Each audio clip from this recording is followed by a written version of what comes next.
University of Gour Banga BA semester 1 session 2023-24 অর্থাৎ যে সমস্ত শিক্ষার্থীরা ফার্স্ট সেমিস্টার ব্যাক করেছো বা ফেল করেছো তোমাদের জন্য আজকের এই স্পেশাল ভিডিও। আজকের এই ভিডিওতে আমরা আলোচনা করব এডুকেশন MC1 পেপারের সম্পূর্ণ সাজেশন নিয়ে, এবং তার আগে তোমরা দেখে নাও 2023 সালে তোমাদের কোন কোন প্রশ্নগুলি পরীক্ষায় এসেছিল। দাগ নম্বর 1, নিম্নলিখিত যে কোনো 5টি প্রশ্নের উত্তর দাও। অর্থাৎ এখানে তোমাদের মান 2-এর 5টি প্রশ্ন লিখতে হবে। শিক্ষার বহুমেরু প্রক্রিয়া কি? শিক্ষার সংকীর্ণ ও ব্যাপক ধারণার মধ্যে যে কোনো 2টি পার্থক্য লেখো। সাংখ্য দর্শন অনুযায়ী ফিউরিস বলতে কি বোঝো? আধুনিক পাঠ্যক্রমের যে কোনো 2টি বৈশিষ্ট্য উল্লেখ করো। লার্নিং টু ডু বলতে কি বোঝো? প্রয়োগবাদের যে কোনো 2টি মৌলিক নীতি লেখো। শিক্ষার ব্যক্তিতান্ত্রিক লক্ষ্যের যে কোনো 2জন সমর্থকের নাম লেখো। মুক্ত ও দুরাগত শিক্ষার যে কোনো 2টি গুরুত্ব লেখো।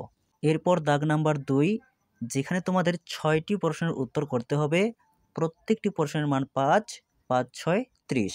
শিক্ষা একটি জীবনব্যাপী প্রক্রিয়া আলোচনা করো। সংক্ষিপ্ত টিকা লেখো। লার্নিং টু লিভ টুগেদার বিষয়ে ভারতীয় দর্শনের মৌলিক বৈশিষ্ট্যগুলি কি কি?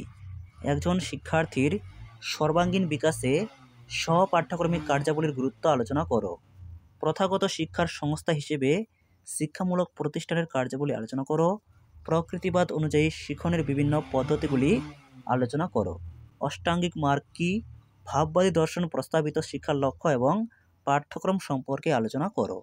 এই প্রশ্নগুলি মূলত তোমাদের 2023 সালে ফার্স্ট সেমিস্টারের পরীক্ষায় এসেছিল। এবার তোমাদের কাজ এই প্রশ্নগুলিকে বাদ দিয়ে নতুন প্রশ্নগুলিকে খুব ভালো করে পড়া। অনেকের মনে প্রশ্ন হতে পারে, এই প্রশ্নগুলি কি আবার পুনরায় পরীক্ষায় আসতে পারে? আসার সম্ভাবনা খুবই কম। 2 বা 1টি আসতে পারে, নাও আসতে পারে। তাই তোমরা এই প্রশ্নগুলি বাদ দিয়ে প্রথমে নতুন প্রশ্নগুলি পড়বে। সে প্রশ্নগুলি যদি পড়া হয়ে যায়, সম্ভব হলে তারপর এই প্রশ্নগুলি পড়বে, নচেত না পড়লেও হবে। এবার দেখে নেব আমরা তোমাদের 2025 সালের সাজেশন অনুযায়ী নতুন প্রশ্নগুলি।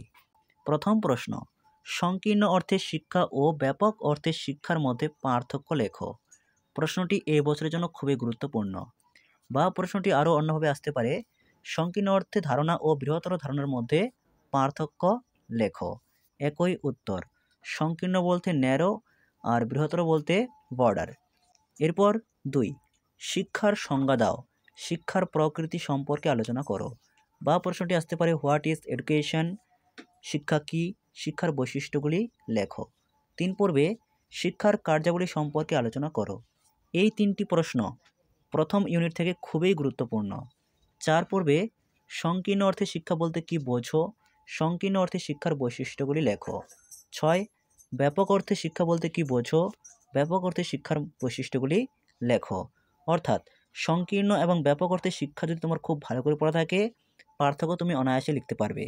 আর এক্সট্রা এখান থেকে পড়বে একটি, শিক্ষা একটি পণ্য ও শৃঙ্খলা আলোচনা করো। এই প্রশ্নটি তুলনামূলক কম গুরুত্বপূর্ণ, তবে ছোট প্রশ্ন হিসেবে আসতে পারে। এরপর মডিউল 2, প্রথম প্রশ্ন, শিক্ষার ব্যক্তিতান্ত্রিক লক্ষ্যগুলি লেখো অথবা শিক্ষার ব্যক্তিতান্ত্রিক লক্ষ্যের তাৎপর্য লেখো। ভীষণ গুরুত্বপূর্ণ প্রশ্ন। 2, শিক্ষার সমাজতান্ত্রিক লক্ষ্যের তাৎপর্য লেখো অথবা শিক্ষার সমাজতান্ত্রিক লক্ষ্যগুলি লেখো। 3 পর্বে শিক্ষার ব্যক্তিতান্ত্রিক এবং সমাজতান্ত্রিক ধারণার মধ্যে পার্থক্য লেখো। এই প্রশ্নটিও গুরুত্বপূর্ণ। 4, সবথেকে বেশি গুরুত্বপূর্ণ প্রশ্ন, ডেলর্স কমিশনের রিপোর্টের বা সুপারিশের গুরুত্ব লেখো। প্রশ্নটি অত্যন্ত গুরুত্বপূর্ণ, খুব ভালো করে পড়বে। ডেলর্স কমিশন থেকে বড় প্রশ্ন না আসলেও ছোট প্রশ্ন আসবেই। 5 পর্বে টিকা লেখো। লার্নিং টু নো বা জ্ঞান অর্জনের জন্য শিক্ষা। লার্নিং টু বি মানুষ হওয়ার শিক্ষা। লার্নিং টু ডু কর্মের জন্য শিক্ষা। অর্থাৎ ডেলর্স কমিশন যখন তোমরা পড়বে, ডেলর্স কমিশনের 4টি স্তম্ভ রয়েছে, সেই 4টি স্তম্ভ খুব ভালো করে পড়বে। যে কোনো প্রশ্ন এই টপিক থেকে আসলে লিখতে পারবে। আর এক্সট্রা এখান থেকে পড়বে, শিক্ষার জাতীয় লক্ষ্যে ধারণাটি ব্যাখ্যা করো। এরপর মডিউল 3, প্রথম প্রশ্ন, বৌদ্ধ দর্শন মতে শিক্ষণ পদ্ধতি সম্পর্কে আলোচনা করো। 2, বৈদিক দর্শনের মূল বৈশিষ্ট্যগুলি সম্পর্কে লেখো। এরপর 3 পর্বে ইসলামীয় দর্শন অনুযায়ী শিক্ষণ পদ্ধতি সম্পর্কে আলোচনা করো। 4 শিক্ষা দর্শনের পরিধি এবং এর প্রয়োগ সম্পর্কে লেখো। এরপর মডিউল 4 এখান থেকে পড়বে 1 শিক্ষাক্ষেত্রে প্রয়োগবাদের অবদান বর্ণনা করো। প্র্যাগম্যাটিজম খুবই গুরুত্বপূর্ণ, প্রশ্নটি বিভিন্নভাবে আসতে পারে। প্রয়োগবাদ অনুসারে শিক্ষার লক্ষ্য এবং শিখন পদ্ধতি সম্পর্কে আলোচনা করো, অথবা আসতে পারে প্রয়োগবাদের মুখ্য বিচার্য বিষয়গুলি আলোচনা করো। খুবই গুরুত্বপূর্ণ একটি প্রশ্ন। 2 মার্ক্সবাদী দর্শনের মূল বিচার্য বিষয় সম্পর্কে লেখো, অথবা মার্ক্সবাদী দর্শনের শিক্ষার লক্ষ্য ও বৈশিষ্ট্যগুলি লেখো। 3 পর্বে যোগ দর্শনের বৈশিষ্ট্যগুলি লেখো। 4 শিক্ষার লক্ষ্য ও শৃঙ্খলার ক্ষেত্রে প্রকৃতিবাদের প্রভাব লেখো। এরপর মডিউল 5 প্রথম প্রশ্ন, একজন আদর্শ শিক্ষকের গুণাবলী সম্পর্কে আলোচনা করো। প্রশ্নটি বিভিন্নভাবে ঘুরে আসতে পারে। মূল কথা হলো আদর্শ শিক্ষকের গুণাবলী। প্রশ্নটি আসতে পারে একজন সুশিক্ষকের চারিত্রিক বৈশিষ্ট্যগুলি সম্পর্কে লেখো। একই উত্তর।